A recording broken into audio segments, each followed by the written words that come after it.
Hello, Namaskar and a very good afternoon to all the viewers watching NCERT's live interactive session. This is Simran Singh and you have all connected with us through eVIDYA channel number 6 to 12. Besides this, you can all join with us, you can connect for the diverse programs that we conduct throughout the day on our YouTube channel, that is NCERT official. And once again, I would like to take this moment to welcome all our learners, all our viewers and our regular participants in the program that is we are conducting and celebrating Cyber Awareness Month. So, it is a panel discussion on digital citizenship, a step towards secure world. Now, we are all using internet in this ever changing technological world, and it is very important for us to understand the fact that a person sitting online or maybe on the other side of the screen might or might not be our friend. So, we have to be very careful and very wise, and we have to be safe in the physical world as well as in the cyber world. So, providing us more insights into the conversation, we have our esteemed panelists. Allow me to introduce you with the panelist and the moderator for today's program.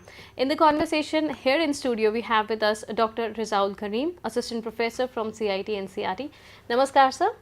We welcome you. Sir will be moderating the conversation, and then we have with us our online panelist, Major Vineet Kumar. Namaskar. Good afternoon. Sir is a Global President at Cyber Peace Foundation, and we would also like to take this moment to welcome Dr. Anand Prabhu Gurpur sir, Professor and Principal Investigator at Sahdri College of Engineering and Management. Then we are also joined with D.S. Oberoi sir, Scientist F and Director at National Institute of Electronics and Information Technology, NILIT, Patna. In the conversation, we are also joined with Dr. Manoj Kumar Sharma, Professor and Coordinator of SHUT Clinic from NIMHANS, Bangalore.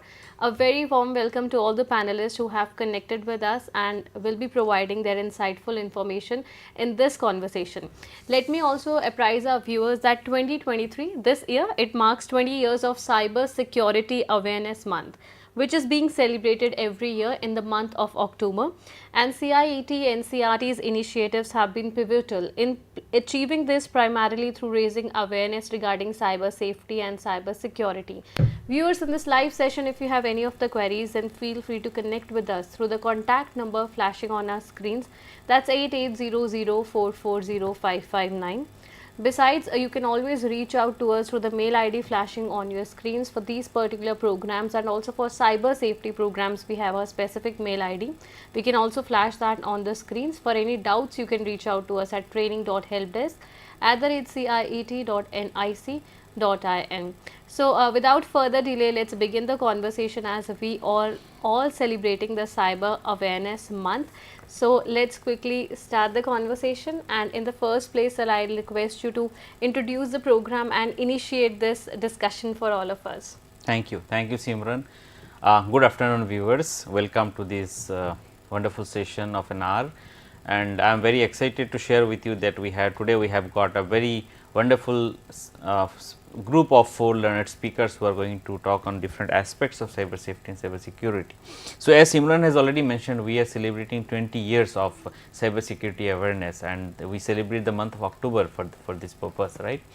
So, without taking any further time, as you already know, with every passing day we are more into the digital world, right. Each one of us are getting more and more involved, more and more of our parts of our life and activities are getting done through digital mode. More and more services are being offered in a digital world, and we as citizens are taking advantage of all this, right. The government's Digital India Initiative program of Government of India is also ensuring that citizens are getting connected to the digital technology and getting services in an effortless and efficient manner, right. But as you know, whenever we get into the digital world, or which we otherwise say cyber world, there are many pros, but there are many cons as well, right. So, as you know, there are many dangers, challenges and threats that exist in cyber world for those who are not ensuring themselves that they remain safe, they remain vigilant, they remain alert, they follow the digital safety guidelines, they try to have an ethical way of being digital netizen, right. So, broadly speaking, there are 3-4 aspects when you talk about cyber safety and security, right. We need to understand a bit of technicalities of cyber safety and security. What does it broadly mean? What all we can do, how it happens. We all as citizens need to have a fair amount of understanding on that, I believe. And then another important aspect is that how this cyber negative aspects of cyber world is impacting us as human being, how it is socio-psychological impact on us as individual, be it about the stress on our eyes, on our health, be it on our mental health, or be it other aspects, right. So, we need to have an understanding about that as well. And third and most another important pillar is that cyber safety also depends on how we behave or how we present ourselves in the digital world.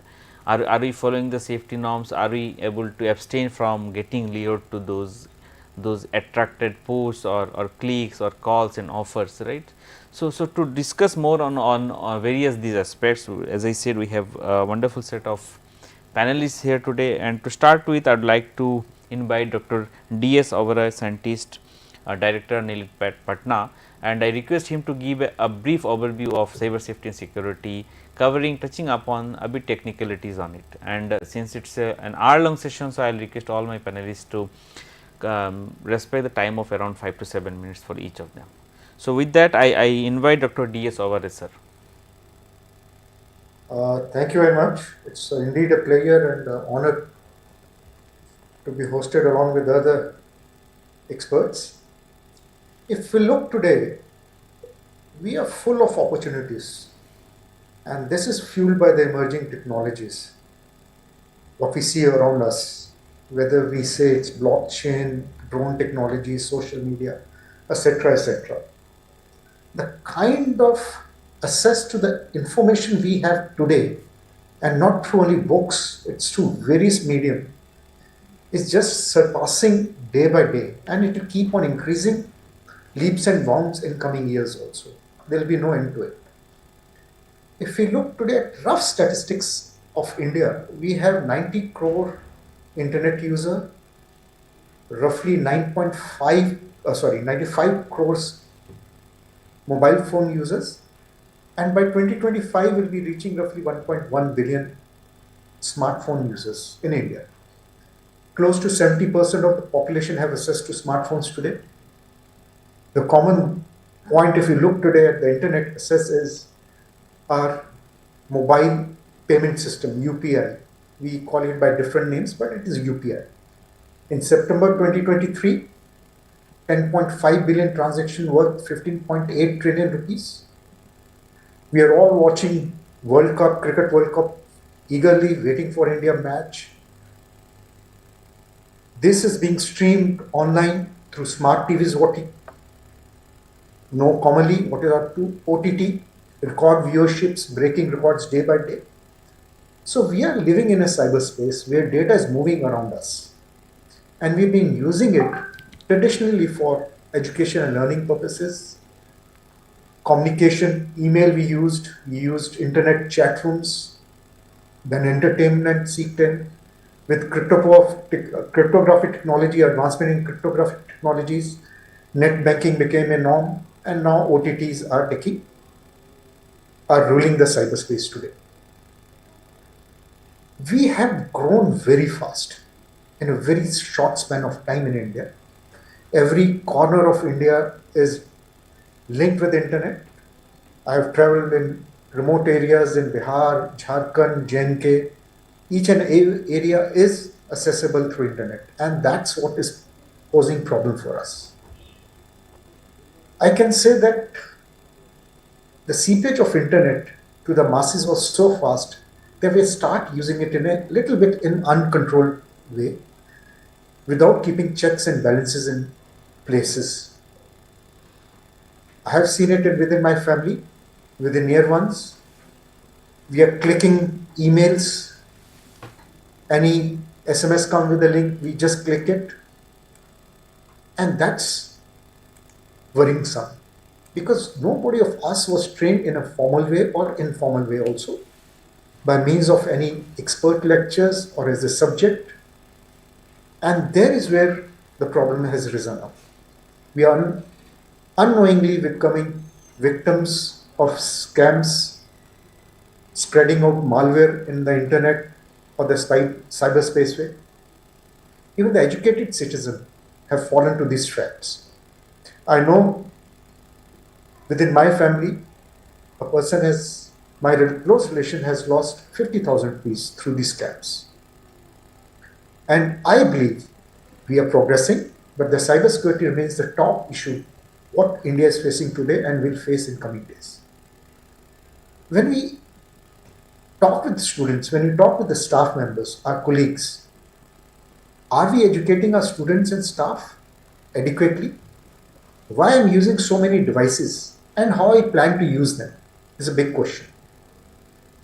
Slowly and slowly, we have started using social media. We have started posting out our pictures. I've seen within my friend circles, they have posted out the pictures of their grandson who is just one day old, 2 days old, and then they are putting their picture every year, year after year after. Are we behaving as a responsible citizen or not?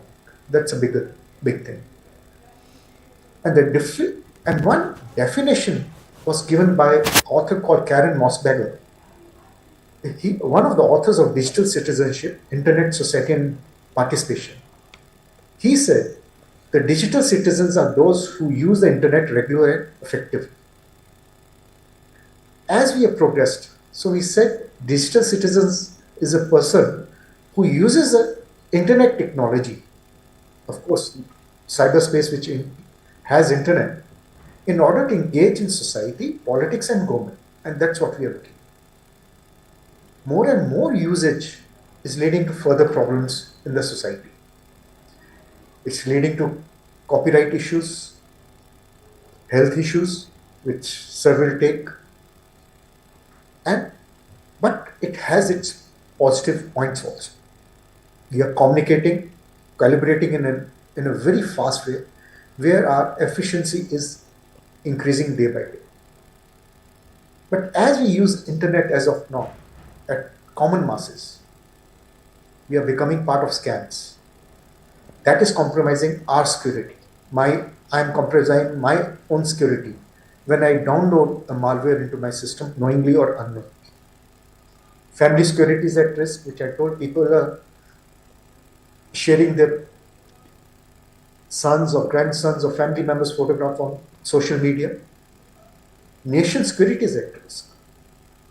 We have seen a number of cases where defense forces and other people who are at high level becoming part or becoming a victim of a scam and compromising their national security. Business is always at risk, and that's the biggest point. As we speak, even our own network, my own office network, is at a risk all the time. I'm bombarded by a number of malware at each and every second as we talk. Why this problem has risen? This problem has risen because the internet, what we see today, when it was thought, when it was envisaged, it was from technical point of view. It was never from non-technical person's point of view. That is me. It was internet was a communication tool, collaborating tool between academicians and scientists. As its horizon expanded, as the internet space expanded to the common people like me and you, not so friendly people started misusing the vulnerabilities of this communication to their own use. Earlier, it was basically the ego factor. I can do this. The earliest example of hacking or cyberspace misuse was students changing the grade marks. But now it is totally financial issues are involved. Nation security is involved. We had a number of examples where critical infrastructure of a country has been hit. Today, a war is going on between two nations in Europe, and cyber warfare is being played. So we have to be very, very careful what we do on internet. Cybersecurity is must. And each and every one of us, including me, you, our kids, parents, and not so educated, my colleagues, are part of this information security process. The weakest link in cybersecurity has always been human. Me. This cannot be eliminated. I may improve my technology to overcome certain technological issues, but at the end, this technology is to be populated, consumed by human like me and you. And if we are not educated about the cybersecurity, this damage will be continuing process. It can be controlled to a certain extent, but it cannot be eliminated 100%. So we have to try that whatever cybersecurity threats remains, it does minimum damage. Best will be no damage. But then how do I stop my cybersecurity attacks? As we talk, the focus of our discussion is how we can secure this cyberspace, how we can secure this world. The best is to make people aware of this process. What is cybersecurity? Educate, then train and skill people at formal level so that we have adequate manpower to take care of these issues, and also adopt technology which will help us, which will aid us to stop malware, which will stop our malicious attacks on our system. Thank you. The Thank you, security Dr. has Yeah, thank you, Dr. Avera, Yes. for briefly introducing the concept cybersecurity as it is and its potential implication on various aspects. So, I would now like to invite Dr. Manoj Kumar Sinha, professor and coordinator of Shart Clinic Nimhans, to enlighten our viewers about the potential psychosocial and mental impacts of this cyber world, cyber negative aspects of cyber world. Yeah, so over to you, sir. Thank, thank you and good evening to all students and viewers. Basically, I'm going to talk about digital responsible citizenship, like how we can use digital in a responsible way. So there are three main constructs to understand it. First is called recreational use. Second is called recurrent use. Third is called responsible use. The recreational use is where the technology or the digital devices is promoting your feeling of well-being. It can be for your academic, it can be for your occupation, it can be for your social life, because sometimes technology also provides you the platform to connect to others, or it could be a opportunity to get connected with others also. And somewhere you are also in a position to maintain a balance. Balance, if I'm saying, you are not delaying your sleep for mobile use. Sometimes students have a habit of sleeping with the mobile phone, and whenever you sleep with the mobile phone, 60 to 90 minutes of sleep will automatically go off from your time on technology. So that way, the the physical activity and the physical health will get compromised.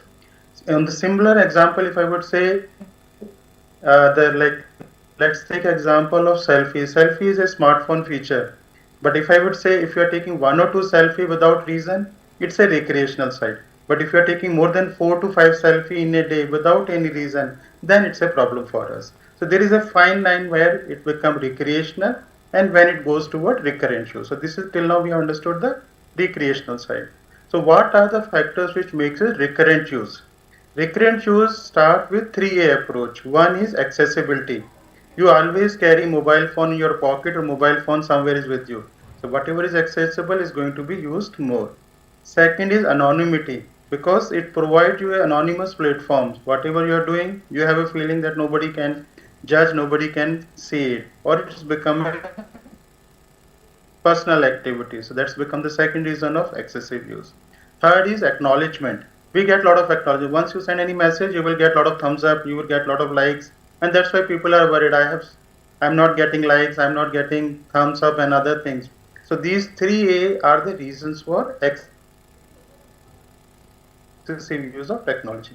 But what this 3A 5C? This 3A leads to first C is called craving. Do you feel continuous desire to use technology? If the answer is yes, that's the first sign toward addiction. Second is control. Whenever you start using your mobile devices or you don't have control, you might have started for 10 minutes, it become 1 hour, it become 2 hours. Sometimes students complain it's become 4 5 hours also. So that's loss of control is the second sign toward addiction. Third is coping. Are you using technology to feel good? Because the reasons are free time, reasons are boredom, reasons are academic distress, reasons are family distress, reasons could be anything. So if you are using technology to feel good, that's become third yes toward addiction. So you till now you have heard of craving, control, and coping. Fourth is compulsion. Has it become a habit for you? Habit, if I would say the simple example is we check our mobile phone 60 to 70 times in a day minimum.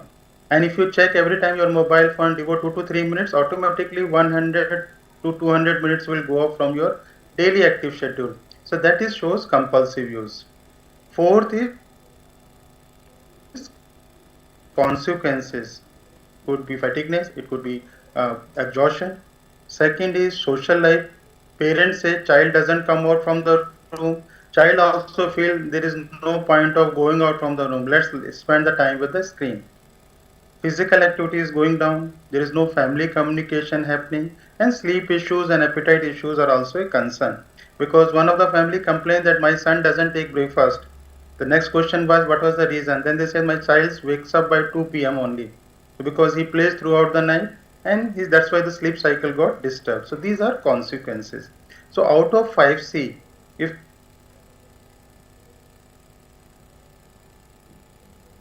you have any 4 or all 5, then it's a sign. Then comes if you have 4 or more than 5, what does it leads to?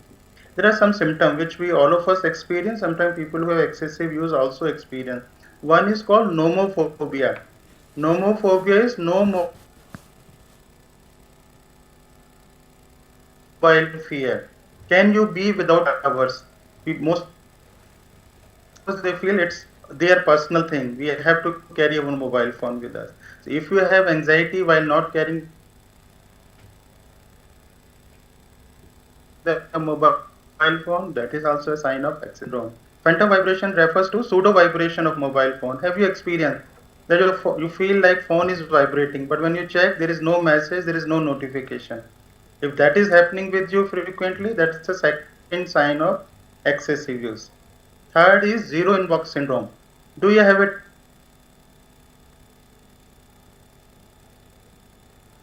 a tendency to make your inbox zero? That's why the sleep delay happen, because you want to respond to all chats, all conversation, and you always fourth thing which comes up, which we call FOMOs, fear of missing out something. You want to know everything. You feel that I will become odd man out if I would not remain connected to my friends. So if these symptoms are coming up in your lifestyle, then it shows that's an excessive sign of, and there is a need for responsible use. So that's I'm now reaching the third R, which is responsible use. How we can have responsible use of technology? First is through digital literacy. You should know do's and don'ts of technology use. Speakers will also talk about.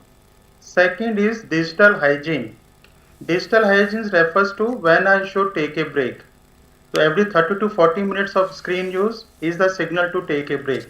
It could be in terms of blinking eyes. It could be in terms of moving your head forward, backward, moving your wrist clockwise and anti-clockwise. If you have a habit of using headphone, every 45 minutes of headphone use, take a 10 minutes break and spend at least 30 minutes before sleeping time in some offline activities, and have at least 60 to 90 minutes physical activity in your daily routine. So that's become second D.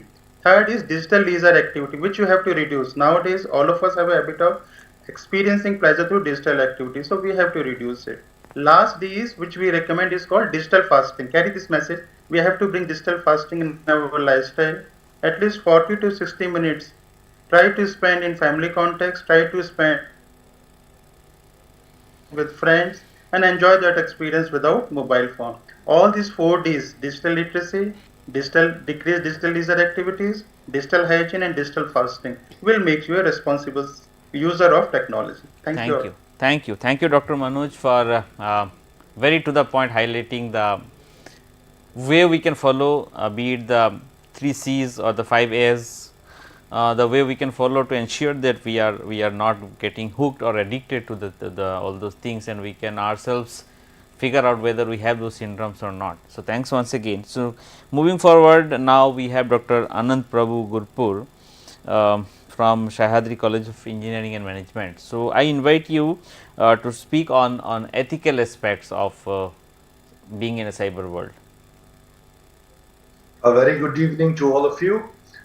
Dear students, as all of you know that ethics, the moral compass that guides our decisions and actions, is a topic that has intrigued and challenged humanity throughout the ages. How do we determine what is right and wrong? Are our ethical principles universal, or do they vary from person to person? So, in an age where the digital world is seamlessly intertwined with our daily lives, the concept of digital citizenship that we're talking today has taken the center stage. In this exploration, we will cover 13 core values that guide us in the virtual landscape and examine the implications of our online behavior on both ourselves as well as the whole society. The first one is educational integrity. See, I've stopped giving assignments to my students, because you give an assignment, what they do is they go to ChatGPT, they just put the topic there, they get the answers and they submit it to me. And to make it even more complicated, what they have done is they've started using tools now which make the content from ChatGPT look like human content. Okay, so these tools have also come. We call these as anonymizers. So they've started using it. So I know that such tools are there. So my point is, unless we have educational integrity, unless we avoid plagiarism, cheating in online assignments and assessments, it's not going to take us far. Second, inclusivity. So we have to promote inclusivity and diversity online, encourage to respect different perspectives and backgrounds. The third most important point here is social media etiquettes. We have to treat others online with the same respect and kindness. Avoid cyberbullying, hate speech, harassment, and the other forms of online abuse. It's terrible when my social media feeds keep popping up, and when I see people fighting for political ideologies, for religious ideologies, absolutely crazy. So we have to maintain the social media etiquette. Fourth, respect for others. Have the same respect that you would otherwise give face to face for the interactions. Fifth one, digital etiquettes. Be mindful of the tone and language. I've seen people using the language which feels so annoying. So avoid it. And sixth one, privacy. Very, very important. Hats off to India, because the personal digital, the Data Protection Act has come into force now after a very long time. So this will take care of it. Seven, intellectual property. I've seen people, see, I have posted some content, I've put in so much of efforts, I've written the content, I've also put my name there. What somebody does is comes online, just copies it and pastes it on his wall and starts getting credit for it. Respect copyright. Understand that it's the work and efforts of somebody else. Do not indulge in such things. Eighth one, credibility and critical thinking. Be aware of fake news, misinformation and disinformation. And the corollary, the ninth one, is fact checking. Verify the accuracy of the information before you share it online. Remember the Madras High Court ruling. Sharing is endorsing. You just cannot say, Anand Prabhu has posted it, so I am sharing it. If it is wrong, both of you will have to face the consequences. 10th, report concerns. Report. For every post, you can see a report there. If you feel it is not right, report it. 11th, as the earlier speakers have rightly mentioned, especially Dr. Manoj Sharma ji, spoken about balanced use of technology, especially the blue light. You know, we see a lot of blue rays coming out of these digital screens. Wear these glasses which block the blue rays. Otherwise, you will get a headache. 12th, remember the important point, digital footprints. Once posted, always posted. I repeat, once posted, always posted. So you will never ever be able to remove it forever, because there may be some people who will tell you, post, nothing will happen. Don't worry. Nonsense. Never ever do that. Whatever you post once is there forever. And the last point is lifelong learning. Stay updated on evolving technology and digital ethics. The digital world is quickly changing, and make the efforts to remain informed and adaptable. So, by understanding and practicing the digital ethics, we can harness the full potential of the digital age while preserving the values and virtues that determine and define us as responsible and respectful digital citizens. Thank you very much. Jai Hind. Thank you. Thank you, Dr. Anand Prabhu, for your energized highlighting of the important points that we need to follow while being in a cyber world, and those are really very useful for us to be safe and responsible in a digital world.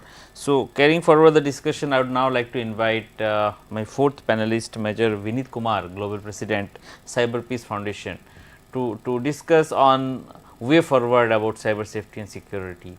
And to discuss on that, I invite Major Vinit Kumar. Thank you so much, and thank you to the other speakers. I feel majority of my points are already covered, so that makes my job much easier. But still, let me summarize certain things and add some of my views. What we see, in fact, in the cyberspace, some of the challenges, and I feel every challenge is an opportunity. Opportunity because as per a recent market research done by a market research agency, we are going to touch 1 billion connected users by 2025. 1 billion users would be online by 2025 in India. So that's a massive number that is going to come up. And we should kind of now move on. I mean, we should address the issues of cyber harms issues, but then think of how we can, as a nation, become a cyber skilled nation with all these gaps, opportunities that lie in front of us. So I come from Cyber Peace Foundation, and I've been part of different entities, government, non-government entities, working on different aspects of cyber. And with this, in fact, when also have interacted with children, students, people of all age groups, income groups, on different issues related to digital citizenship, data, and security aspects of this. And this is a big domain, can't be covered in 5-7 minutes, but maybe just briefly touching upon is the 9 elements of digital citizenship, and some of them have already been highlighted by the esteemed speakers who spoke just before me. And I'm just summarizing, in fact, according to us, the digital citizenship is basically the respect for self and others, and it comes respect in various forms, like respecting the law.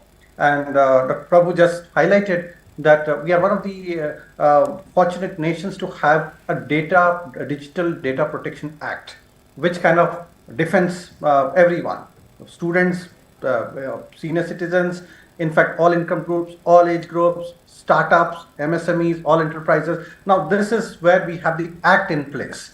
So far, I am so happy and grateful to call it as an act. We have been waiting for this act to come up for almost 4 years, and now it's already in action. So you have an act that is there, and you have to kind of abide by that. You should not be breaking the law. And there are some rules of responsible online behavior, which we call it a digital etiquette. So as a netizen, I need to know about these digital etiquettes that I need to kind of observe. And already Dr. Prabhu has touched upon, Dr. Sharma has touched upon, Mr. Oberoi has touched upon. So all these digital etiquettes that are there. Then educating self and others. I feel we can become a community of cyber skilled netizens who can spread awareness on digital literacy, communication, commerce, and basically reaching out to areas far and wide.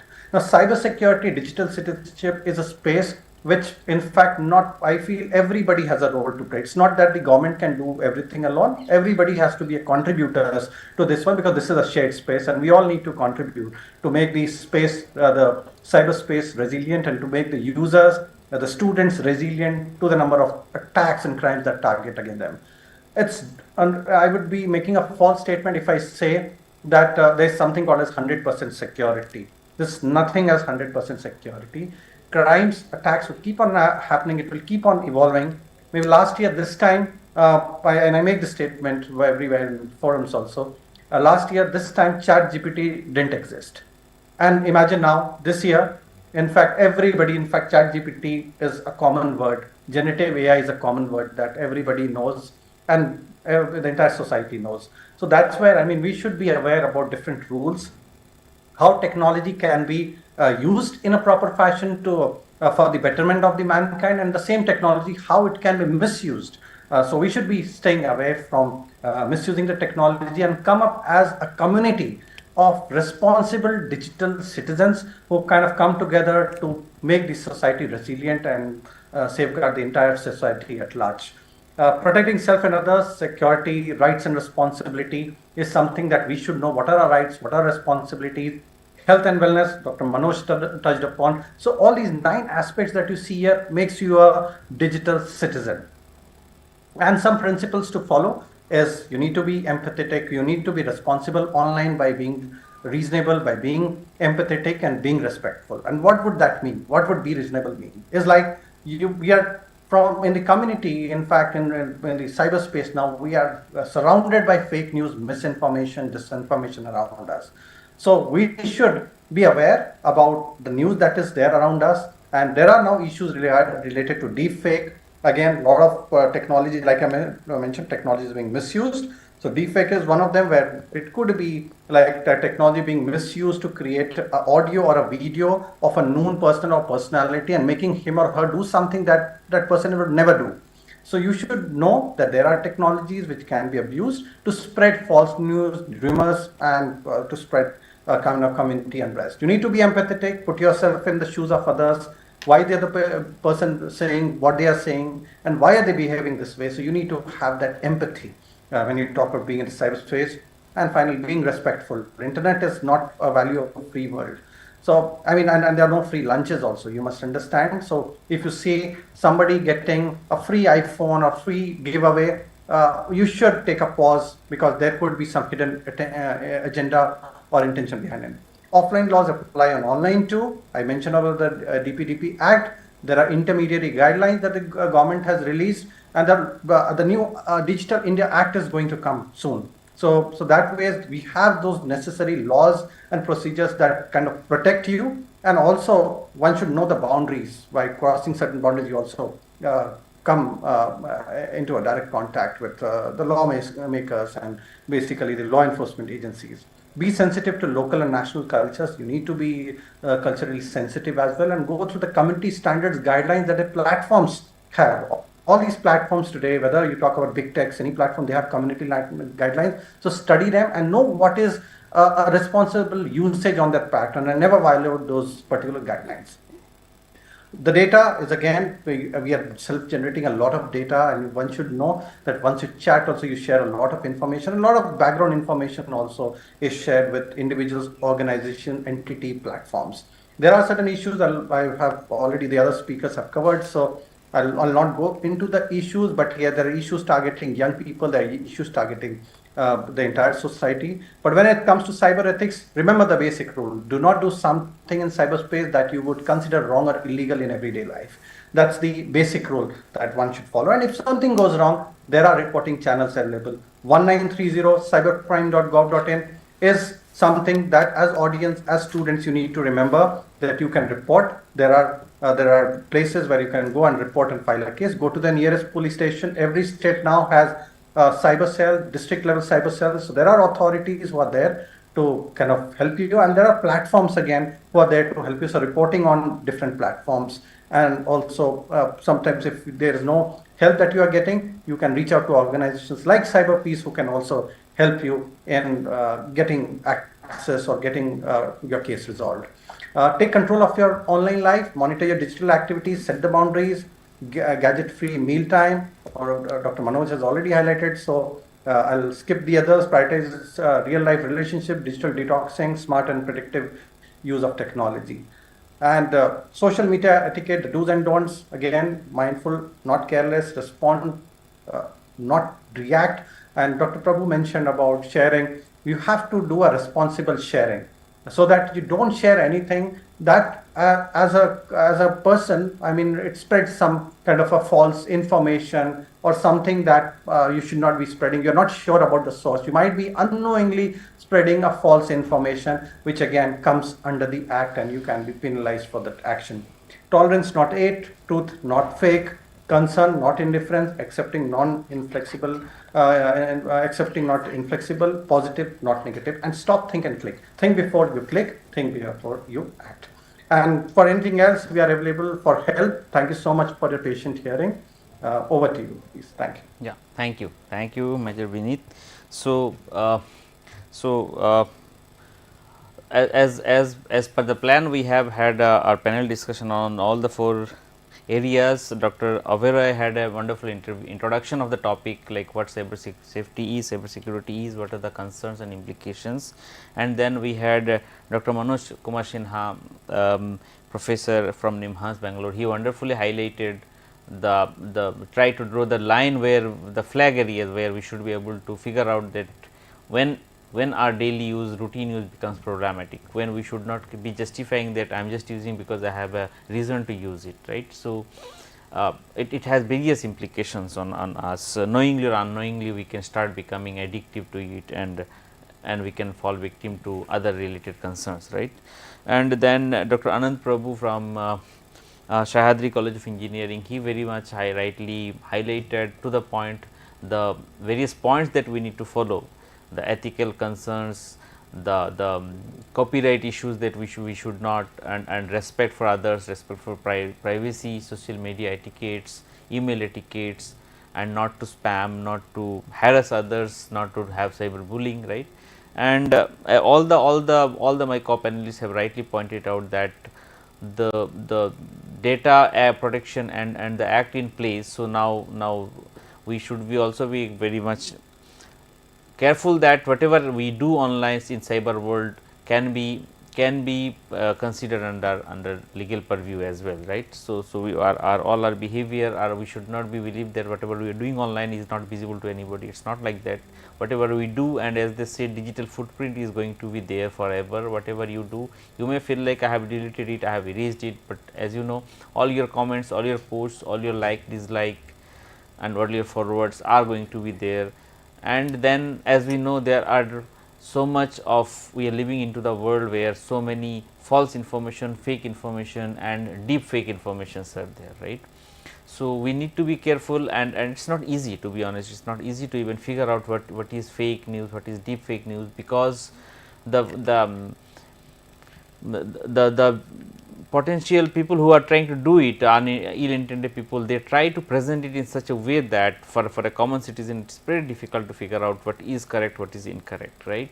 So, many a times our intention may not be to harm others, but knowingly or unknowingly we may keep on sharing the misinformation with others and spreading in our networks, and maybe because of our influence in various networks, people may blindly believe in whatever we are forwarding, right.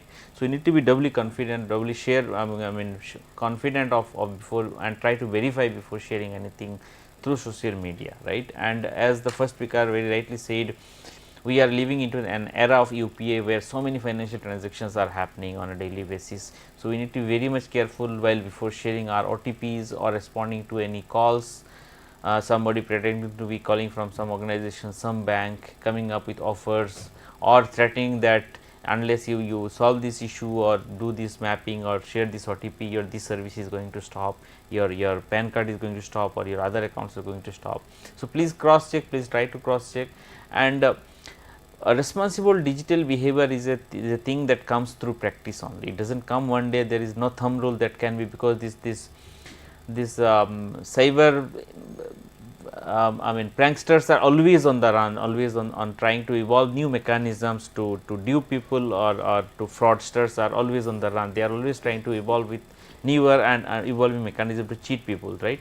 So it is a cat and mouse game, I would say. So, we as citizen need to be continuously learning and try to figure out, keep to inform ourselves, like what all the trends going on in the cyber world in the name of cyber threats or cyber victimization. So, we need to safeguard ourselves from all these areas. So, once again I would like to thank all my panelists for their wonderful contribution, and then over to Simran.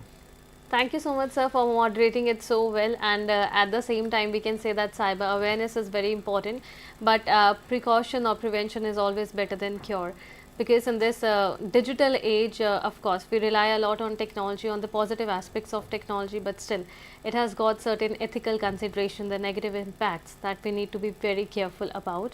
And once again, thank you so much to all the panelists for connecting with us. Thank you, Major Vineet Kumar. Thank you, Dr. Anand Prabhu, Thank you, Oberoi sir and Dr. Manoj Kumar sir. Thanks a lot for the insightful information that you have shared with us, these enlightened pieces of information. And there are so many beautiful comments pouring in the comment section, elating the discussion that we just had. Thanks a lot. Thank you to all the viewers who have connected with CIET-NCERT for this particular live interactive session where we are celebrating Cyber Awareness Month. And it's not just we, but let us all together celebrate it and ensure that we will be safe in the cyberspace. And so the others who have connected with us and others in our vicinity, in our surroundings, we will also make them secure. Thank you so much once again. Before wrapping up the program, an important piece of information regarding the availability of NCERT textbooks, it's flashing on your screens. NCERT textbooks for the academic year 2023 to 2024, they are widely available all across the country. You may purchase them directly from the different sales counters of NCERT. Also, you can place an order online if you wish to do so, and you can also download these textbooks in the PDF or the soft copy version. For any other information, do explore the website of NCERT flashing on your screens. And viewers, this is a wrap up for this conversation, but do not go anywhere because next up we have our program of Sahyog, guidance for mental well-being and psychosocial support to all the students, all the learners and participants who connect with us. Thank you once again. Keep watching eVIDYA channels and stay safe in the physical world and also in the cyber world. Namaskar.